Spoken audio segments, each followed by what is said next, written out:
Chapter 5, Part 2.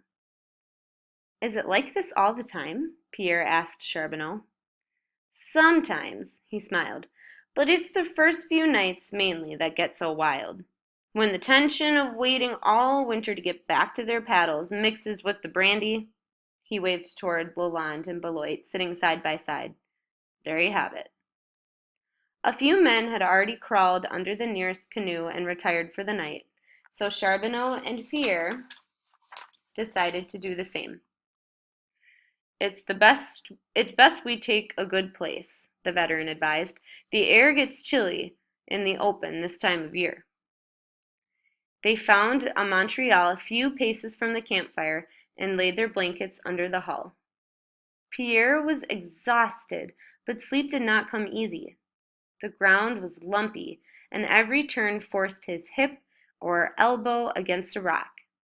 Even worse, Charbonneau was already snoring on one side, while Beloit and Lalande kept chatting just up the bank. Pierre suddenly had a terrible headache, too. "You know that island?" Beloit said. "The one just this side of the rapids?" "What about it?"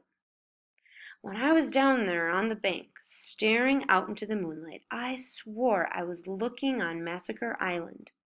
The one up the Rainy River where the priest and 18 of La Vérendrye's men were murdered.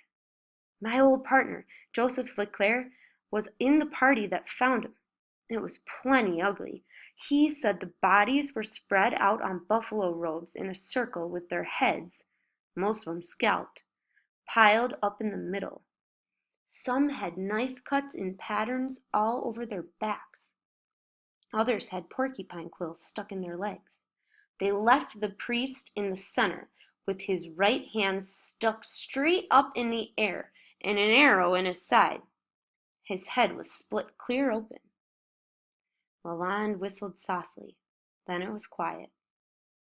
A short while later Lalande crawled under the far end of the canoe, and Beloit lay right down on the open ground.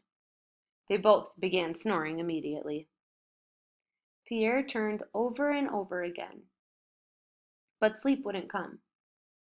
When he finally drifted off, he dreamed that his father and mother and his sisters were lying in a circle on a huge buffalo robe with their arms over their heads.